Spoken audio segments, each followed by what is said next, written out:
profecías del Antiguo Testamento, lección 8, para el sábado 23 de noviembre de 2024.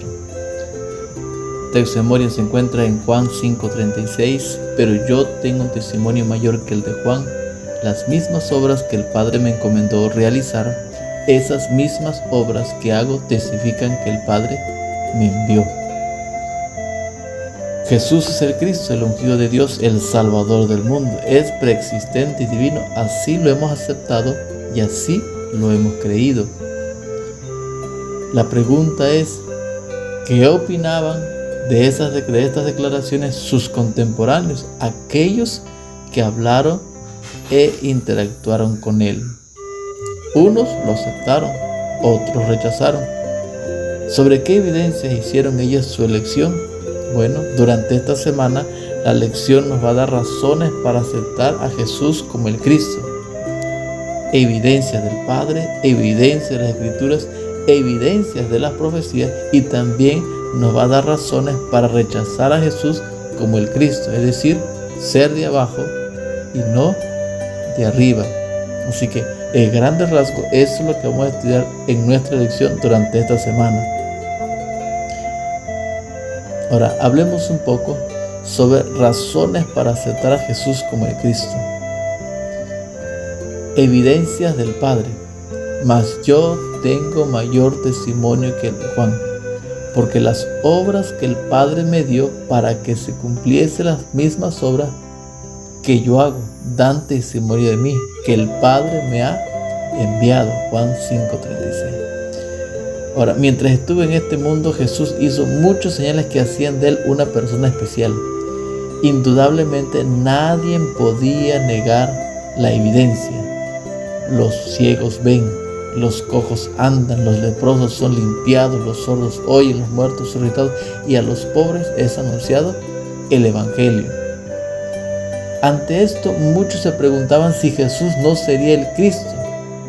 Cuando fue preguntado directamente acerca de esta cuestión, Jesús presentó estas señales como evidencia de su unión con el Padre y de que había sido enviado por él.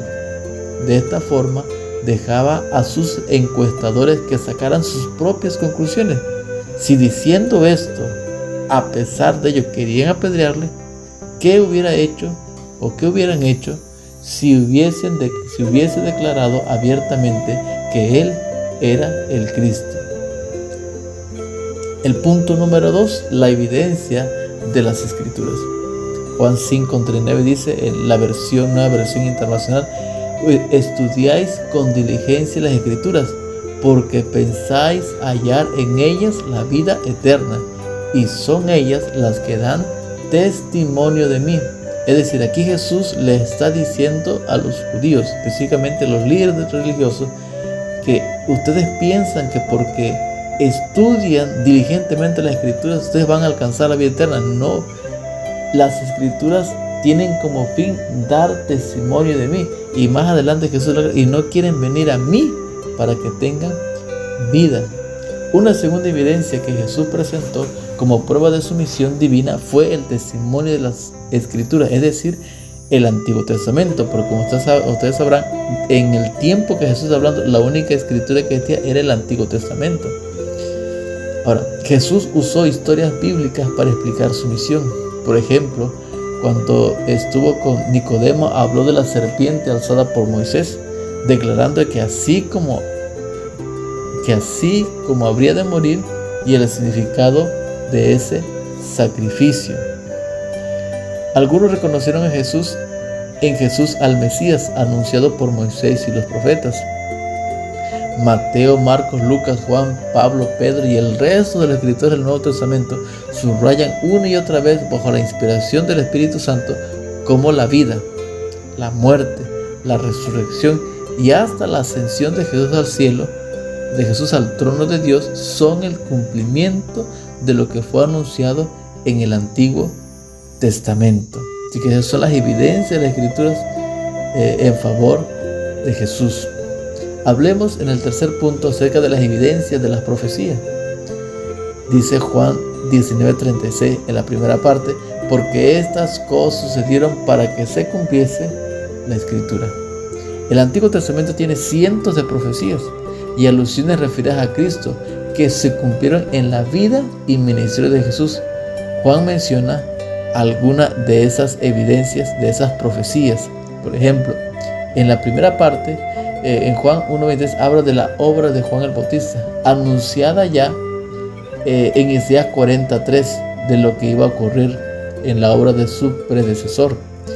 En Juan 2:17 habla acerca del celo de Jesús al expulsar a los mercaderes del templo, que ya había sido anunciado en el libro de los Salmos, en el capítulo 69, versículo 9. En Juan 7:38 nuevamente encontramos la provisión del agua viva, anunciada ya en Jeremías 2:13. Hablamos también del nacimiento en Belén. Tú, Belén, y Jesús nació en Belén, así como lo anunció Miqueas en el capítulo 5 y el versículo 2. Encontramos también la salutación de la multitud al entrar en Jerusalén, anunciada ya en el Salmo 118, versículo 26. Todas estas profecías tenían como fin referir a Jesús. Ya habían sido dichas con anterioridad, y como Jesús dijo: os lo he dicho antes para que cuando esto suceda ustedes me crean.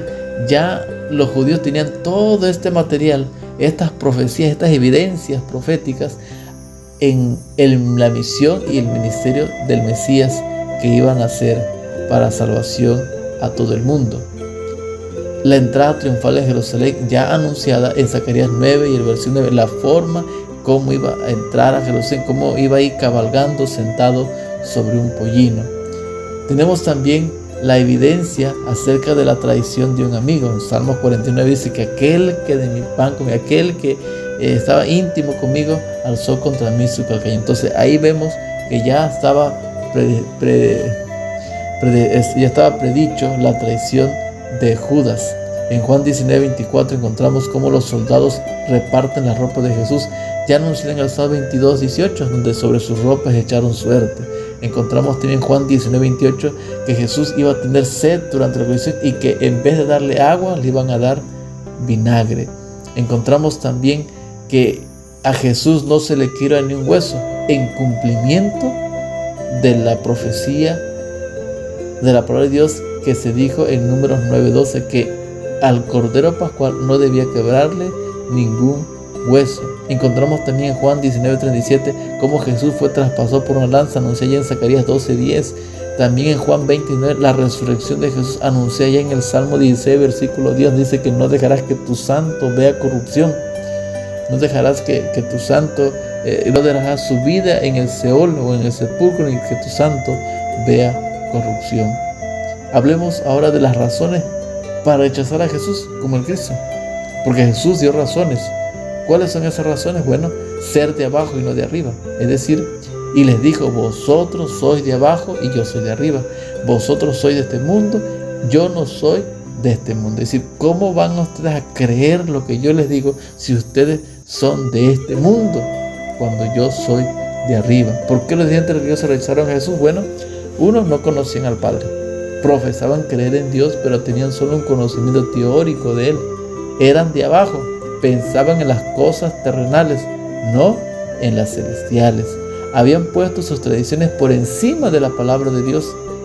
Se aferraban a la letra de la ley y la desposeían de su significado espiritual.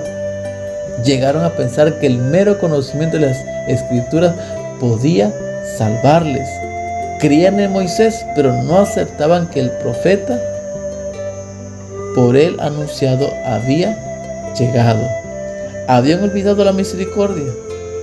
Y a pesar del mal desempeño de los líderes, muchos judíos fueron capaces de descubrir por sí mismos quién era Jesús. Por eso no le reconocieron, porque ellos tenían su mente tanto en la tierra que no servían para nada en las cosas celestiales. Dice la sierva de Dios en el cielo de toda la gente, página 782. Los apóstoles aceptaron a Cristo por el testimonio de la profecía que les fue confirmada. Al ver y tocar ellos el verbo de la vida, nosotros también tenemos el testimonio de los profetas del Antiguo Testamento. Y tenemos además el testimonio de los apóstoles y creyentes del Nuevo Testamento. Los profetas señalaban a un Salvador que iba a venir. Los apóstoles hablaron de un Salvador que había venido en exacto cumplimiento de la profecía. En los evangelios dice, y llegado el cumplimiento del tiempo. El tiempo se ha cumplido. Sigue diciendo, así la cadena de la evidencia es completa y cabal. Es suficiente para conocer a todos los que quieran creer, convencer a todos los que quieran creer. Dios ha dado a los hombres amplios testimonios para establecer su fe en su poder, en la divina misión de su Hijo y en la autoridad y la obra del Espíritu Santo. Mis hermanos y hermanas, reciban un saludo muy cordial y esperamos que podamos tomar nuestras lecciones, la palabra de Dios, abrir la Biblia y estudiar diligentemente nuestra lección esta semana y comentar el sábado por la mañana, llevar el resultado de nuestros estudios y compartirlos con nuestros hermanos. El Señor les bendiga.